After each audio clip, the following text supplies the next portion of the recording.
요즘에 AI가 하도 인기잖아요, 이거죠? 목포 인근 지역에도 아마도 저기 해남이나 영암 쪽에 데이터 센터가 AI 데이터 센터가 들어올 거다.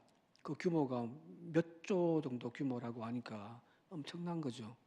그것만 있는 것이 아니라 뭐 신안이나 해남이나 이 근방에 풍력이나 태양력, 재생에너지 또 공단들이 또 먼저 세워질 거란 말이에요. 그죠? 이제 여기 목포 복 받았습니다. 예, 제가 있어서 그런 것 같아요. 제가 부산에 있었으면 부산이 더 좋아졌을 건데, 농담입니다만은. AI가 지금 요즘 한참 가잖아요. 그죠? AI를 직접 써보면은, 옛날보다 참 많이 똑똑해졌습니다. 옛날에는 거짓말도 잘했어요. 어, 챗 GPT에다가 목포 산정교회 한혜식 목사에 대해서 좀 알려줘 하면은 희한한 이야기를 다 합니다. 제가 뭐 외국에 유학 갔다 오고 무슨 총회장을 했다든지 뭐 그런 이야기 쓸데없는 소리를 해요. 근데 이제 설교 준비하면서 제 데이터가 별로 없으니까 이제 그런 지가 만들어내는 거죠. 그죠? 그게 아니라 많은 데이터들이 있는 경우에는 굉장히 많은 도움을 받거든요. 근데 이렇게 똑똑해진 AI지만은 이 AI를 초창기 AI를 만들 때 사물을 인식하는 그 수준이 진짜 유치했거든요. 우리는 4살 된 아이도 고양이, 개 구별하잖아요. 그죠? 그죠? 근데 초창기 때 이 AI는 그런 것도 구별도 못해요. 이 여러 사진들을, 고양이에 관한 사진들을 예를 들어서 탁 입력시켜주고 또 고양이의 특징들 쭉 입력해주면은 그걸 가지고 이제 그림을 탁 보여주면은 그걸 갖고 이제 고양인지 아닌지를 평가하는 거예요. 우리는 다 알잖아요. 그죠? 애들도 알잖아요. 이 AI가 그걸 못했거든요. 예를 들면은 고양이는 네 발로 기어다니는 동물이야. 라고 하는 문구 그 조건을 여러 조건들 가운데 하나를 넣었다고 봅시다. 그러면 이 AI는 고양이는 네 발로 걷는 짐승으로만 인식하고 있는 거예요. 그래서 여러 그림을 보여주고 여기서 고양이가 아닌 것을 골라봐 하면은 뭐 제대로 맞추는 경우도 있는데 틀린 경우가 많았다고 이야기를 하거든요. 왜 그러냐면 고양이가 쭈그리고 앉아 있으면 뒷다리가 보여요, 안 보여요? 안 보이죠. 그럼 두 다리만 있으니까 앞에 두 다리만 이렇게 보이니까 네 다리가 아니라서 이 고양이 아니다라고 해버리기도 했단 말이에요. 입력되어진 조건들만 가지고 사물을 판단해버리는 멍청했어요. 지금은 그렇지 않거든요. 진짜 똑똑해졌습니다. 사람들보다 더 낫다고 하니까요. 자, 우리의 신앙도 마찬가지인 것 같습니다. 우리의 신앙도 저 초창기 때 만들어졌던 AI의 수준과 별반 다르지 않을 것 같다라는 생각을 참 많이 합니다. 무슨 말이냐면은 입력되어진 것만 가지고 그것 가지고 평가해 버리는 거예요. 그러다 보니 성경에 깊이 있는 가르침에 대해서 전혀 다른, 성경은 지금 이야기를 하고 있는데 우리가 알고 있는 성경의 얄팍한 지식들, 그 조건들 가지고 사물을 판단하다 보니까 아예 성경의 본래 뜻과는 전혀 다른 결과를 만들어내는 경우들이 간혹 많잖아요. 율법의 문자만 입력되어서 그 율법의 참된 정신, 율법을 통쫙 짜내면은 거기에 나오는 것은 바로 거룩하라. 그리고 또 한 가지는 사랑에 대한, 용서와 사랑에 대한 이야기거든요.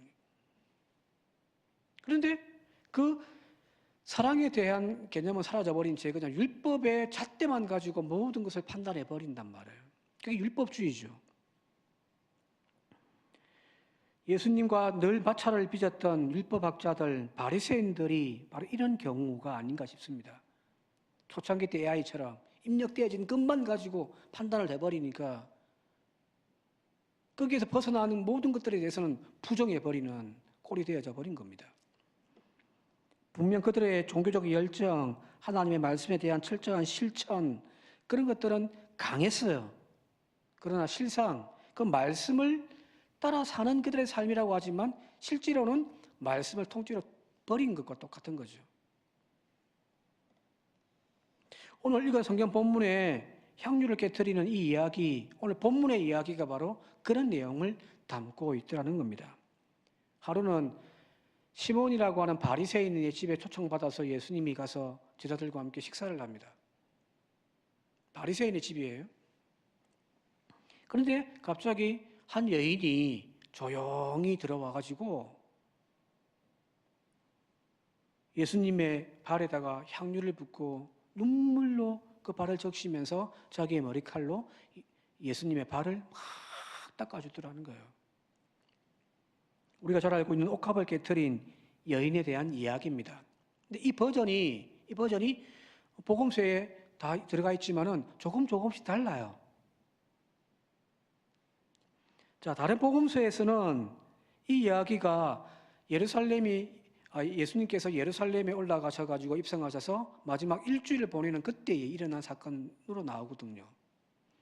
그래서 이 여인이 지금 이 향유를 깨트린 이 사건, 그래서 제자들이 이 여인을 막 비난하는 것에 대해서 그 결론의 예수님의 말씀은 뭐냐면은 이 여인이 나의 죽음을 준비했다라는 거잖아요. 그죠? 그죠? 너희들은 나의 죽음에 대해서 내가 그렇게 경고했음에도 불구하고 죽음에 대해서 아무 생각도 없지 않느냐. 그런데 이 여인은 나의 죽음을 예비하고 있다는 결론으로 끝나거든요. 그러니까 예수님의 십자가의 죽음과 연결되어진 이야기로 이 옥합을 깨트린 이야기가 이렇게 전개되어집니다.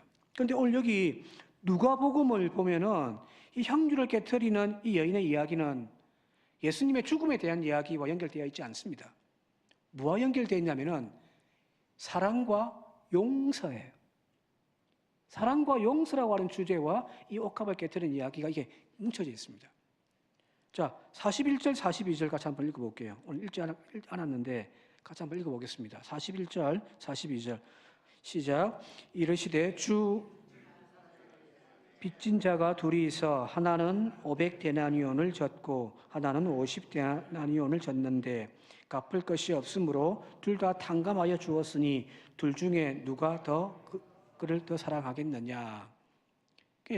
다른 마태복음에도 나와 있던 일반 데나리온과 일반 그 달란트 빚진 자의 그 이야기가 따로 이렇게 떨어져 있잖아요. 옥합의 이야기와 그죠? 여기 누가복음에서는 이 두 이야기를 지금 여기 이렇게 함께 묶어놓은 거란 말이에요. 즉 이 옥합을 깨트린 여인의 이 행동과 이 사건을 통하여서 예수님이 지금 누가는 뭘 강조하려고 하냐면은 용서에 대한 이야기, 그리고 그 용서함을 받음을 통하여 하나님을 사랑하는 사랑에 대한 이야기를 지금 주제로 이끌어가고 있는 거예요. 누가는 그래요. 자, 여기 나오는 바리새인, 그 당시에 꽤나 거룩하고 경건 생활 해왔던 사람들로 유명합니다. 그죠? 율법에 정통했던 지도자급이기도 하면서도 하루에 3번, 많게는 5번씩, 일주일에 꼭 1번씩은 금식을 하고요. 안식일은 철저하게 지켰잖아요. 문자 그대로. 안식일을 거룩하게 지키라 하는 이 하나의 계명 한 구절을 거의 60 몇 개인가요? 그 항목을 쫙 정해가지고 그걸 다 지켜야만 안식일을 지킨다라고 할 정도로 철저하게 안식일을 지켰던 사람들입니다. 이방인들과 죄인들과는 상종도 하지 않았습니다. 그래야 자신의 거룩함을, 정결함을 유지할 수 있다라고 생각을 했기 때문입니다. 원래 바리사이라고 하는 이 말이 히브리 말 페루심이라는 말에서 나온 거거든요. 이 페루심이라는 단어 자체가 분리된 자, 성별된 자 그런 뜻이거든요.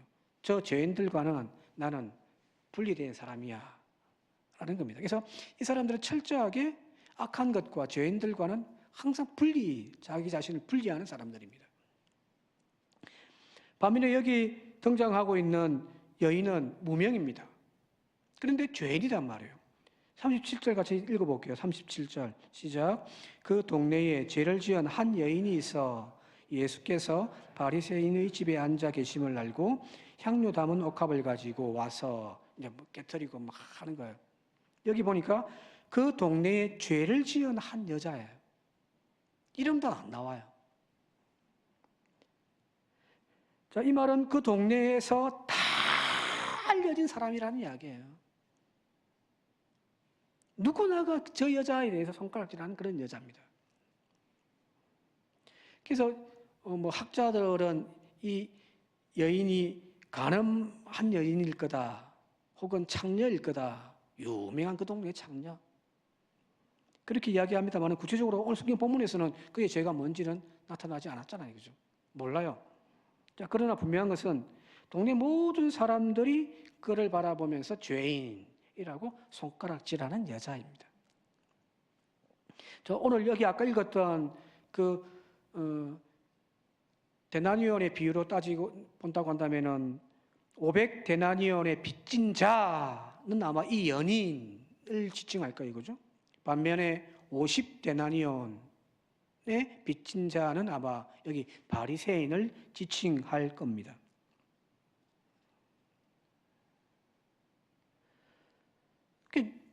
그런 상식적인 거예요. 누구나 봐도 다 그렇게 생각하는 거예요. 나도 죄인이지만 저 여자, 우리 동네에서 제일 악한 여자, 모두가 다 그렇게 생각하는 겁니다. 그래서 39절에 보게 되어지니까 이 바리새인이 이 여자가 하는 것을 가만히 지켜보고 있다가 그렇게 마음으로 그렇게 혼자 생각하는 거예요. 저 사람이, 예수님이 만약에 선지자라면 자기를 만지는 이 여자가 누구며 어떠한 자, 곧 죄인인 줄을 알았을 건데, 근데 가만히 내버려 두고 있는 예수님이 저 사쿠라 아니야? 이런 마음이 생겼던 모양이에요. 왜? 자기의 기준에서 본다고 한다면은 자기는 바리새인으로서 자기의 정결함, 의로움을 지키기 위하여 저런 죄인과는 상종도 하지 않는단 말이에요. 예수님이 그 여자가 하는 것을 그대로 받아주고 있네요. 자, 이것이 바로 예수님과 여기 나와 있는 바리새인 시몬과의 차이점입니다. 예수님은 지금 그 여인이 하는 대로 그냥 다 받아주고 있습니다. 그렇죠? 하지 마. 설도 안 해요.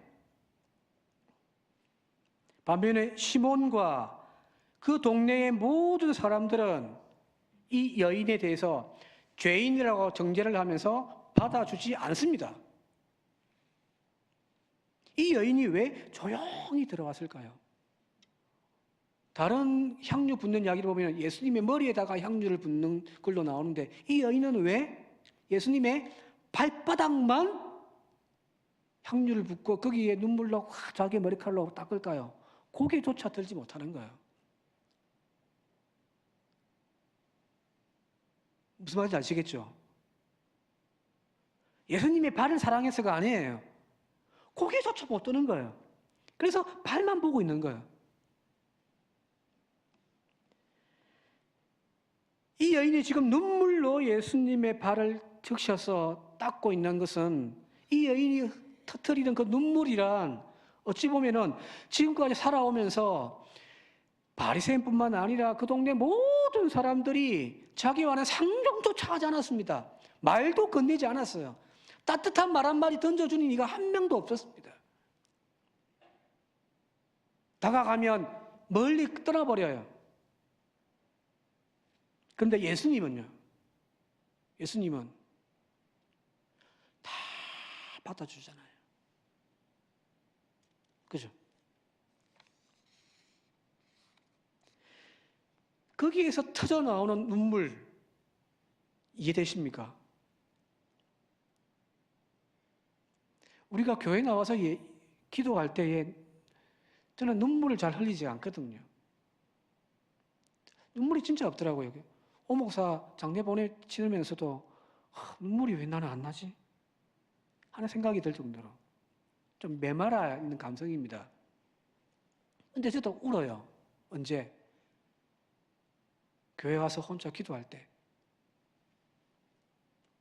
세상에서는 만져주지 못하는 그 깊은 마음속까지도 주님 앞에서 탁 틀어놓으면서 주님이 탁 만져줄 때에 나도 모르게 눈물이 터져 나온단 말이에요. 그죠? 지금 이 여인이 그 눈물을 흘리고 있는 거거든요. 자, 은혜의 눈물, 하나님의 사랑에 대한 우리의 영혼의 뜨거운 그 반응은 여기에 있다라는 거예요. 여기 있습니다.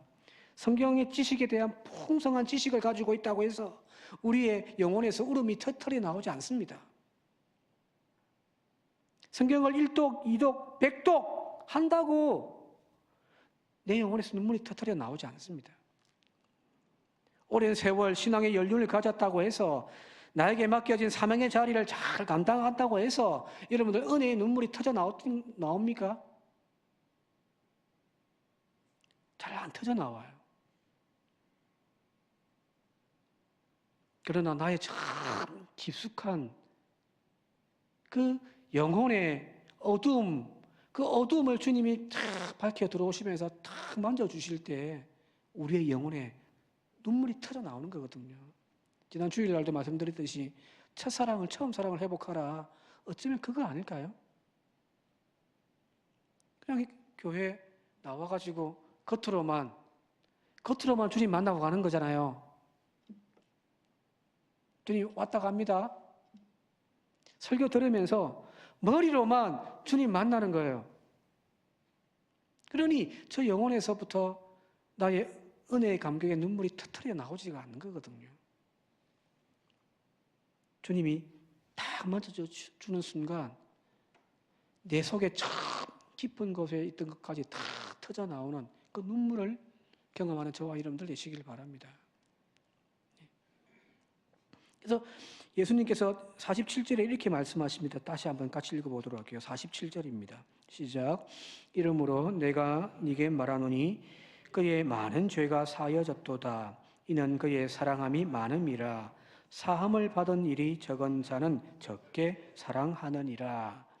즉 은혜의 깊이는 하나님의 용서와 사랑의 깊이를 깨닫는 그 자리에서 나오는 겁니다. 여기 두 빚진 자의 비유에서 나오는 500데나리온, 50데나리온, 그것은 어찌 보면 죄가 많고 적음, 죄가 크다 작다, 주님 이거 이야기하려고 하는 것이 아니에요. 사실은 죄 많고 적음이 구원을 결정하는 것이 아니거든요. 50보 100보예요. 내가 저보다 조금 더 의롭다고 해서 내가 더 구원에 가깝다, 그거 아니에요.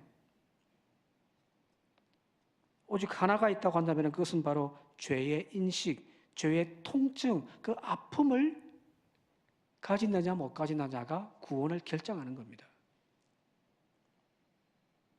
무슨 말인지 아시겠습니까?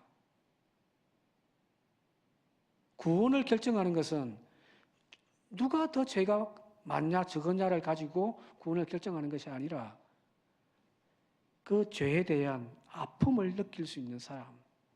이것은 사람들이 만져주는 것이 아니고 상담학 가가지고 상담사에게 막 이야기한다고 치유되어질 부분이 아니잖아요. 주님 앞에 나왔을 때에 진짜 주님이 탁 만져주시면 이 저 깊은 죄의 문제가 터져 나오거든요. 성 어거스틴이 이런 말을 했었습니다. 성 어거스틴이 이런 말을 했습니다. 같이 한번 읽어볼게요. 시작.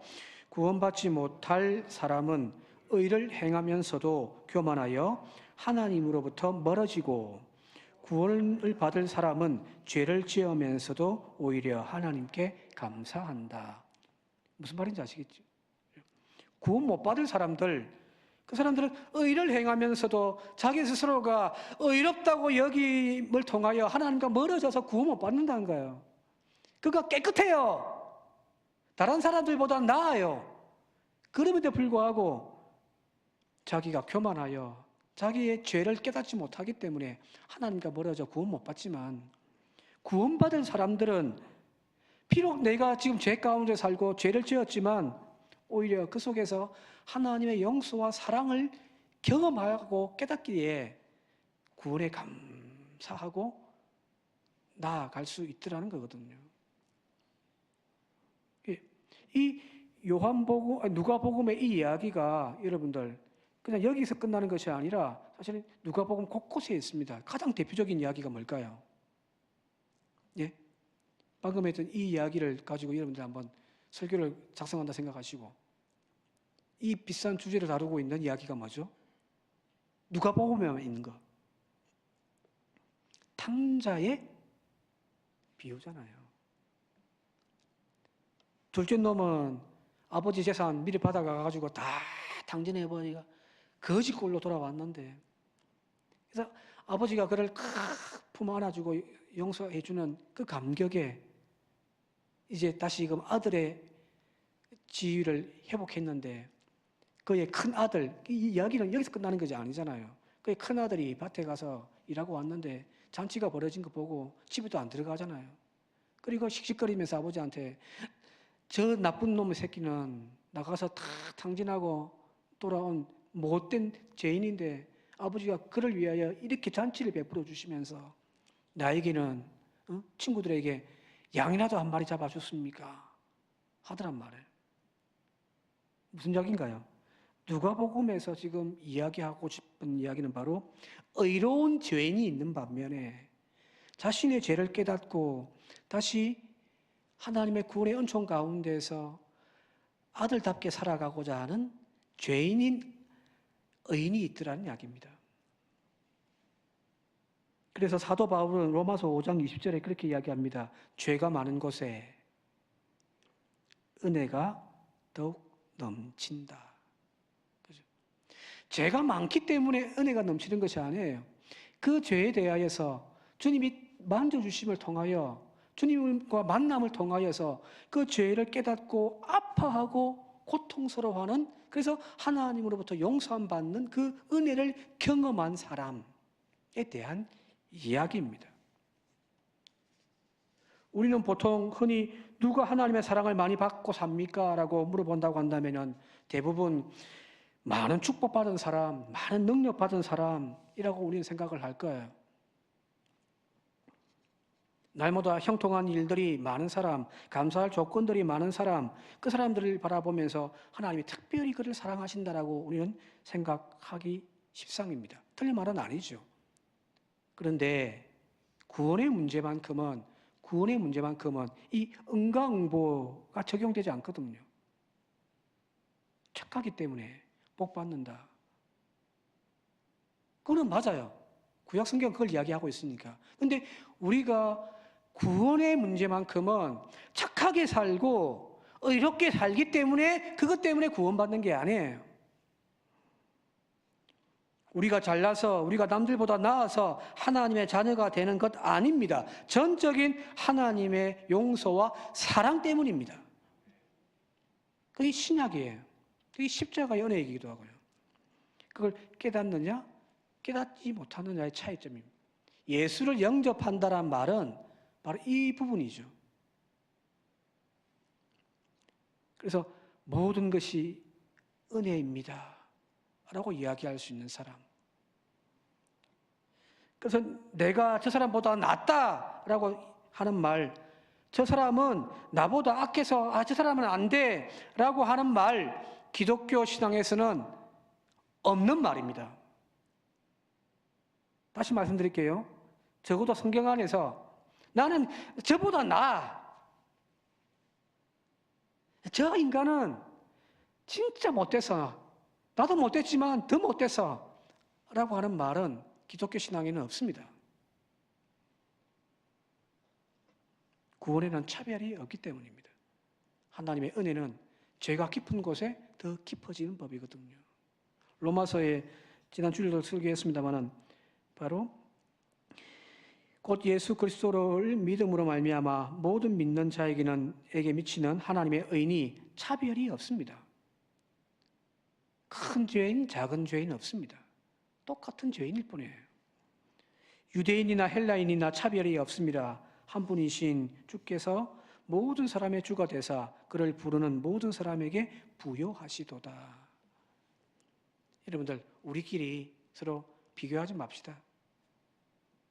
너는 큰 죄인이고 난 작은 죄인이다. 그런 생각도 할 필요 없습니다. 남을 비판하고 정죄하는 바리새인이었던 그 시몬이 아니라 저 죄 많음을 가슴 아파하고 주님 만나서 그것을 용서함 받음을 통하여서 감격에 눈물이 터져 나오는 그 신앙생활을 하는 저와 여러분들이 되시길 바랍니다. 그래서 성도에게 만든 말은 정죄의 말이 아니라 감사와 은혜의 고백밖에 없는 거죠. 그죠? 우리 교회가 그런 교회 되었으면 좋겠습니다. 제발 정죄하지 말고 주님은 우리의 썩어 문드러진 마음, 그 심령을 오늘도 찾아오셔서 어루만져 주십니다. 그 어루만지시는 손길이 얼마나 따뜻한지, 저 깊은 숨겨놓은 죄의 어둠까지도 다 깨뜨리시고 또 우리를 눈물로 사랑을 고백하게 만드시는 분, 그분이 바로 주님이십니다. 여전히 이런 어루만짐을 경험하지 못한 채 그냥 껍데기만 나와서 은혜 받고 돌아가지 마십시다. 이 영혼에 주님을 만나지를 못하니까, 참 깊은 곳에서 주님 만나지 못하니까 이 은혜의 감격의 눈물이 우리에게 말라버린 거잖아요. 그죠? 그게 지난 주일날 이야기했던 첫사랑이 아닌가 싶습니다. 예배 자리 머리로만 은혜 받지 말고 가슴으로, 영혼으로 은혜 받고 돌아가는 이 시간이 되어질 수 있기를 바랍니다. 그래서 내가 받은 그 은혜의 감격을 오늘도 세상 가운데 나아가서 또 증거하고 자랑할 수 있는 우리 모두 되시기를 주님의 이름으로 축원드립니다. 함께 기도드리겠습니다. 아버지 하나님, 의로운 죄인 바리새인 되지 않게 하옵소서. 하나님의 자녀가 되어진 것에 은혜에 감사하여 오늘도 눈물 흘리고 나 같은 죄인 살리신 주 은혜 놀라와 잃었던 생명 찾아 감명을 얻었네 하는 그 찬양이 우리의 입술에 고백이 되게 하여 주옵소서. 나아가서 사람들의 흠과 부족함, 못난 것들 끄집어내고 저주하고 또한 차별하는 어리석은 자들 되지 않게 하시고 그들의 영혼에도 하나님의 은혜가 있기를 위하여 눈물로 기도하는 저희들 되게 하옵소서. 예수님의 이름으로 기도드리옵나이다. 아멘.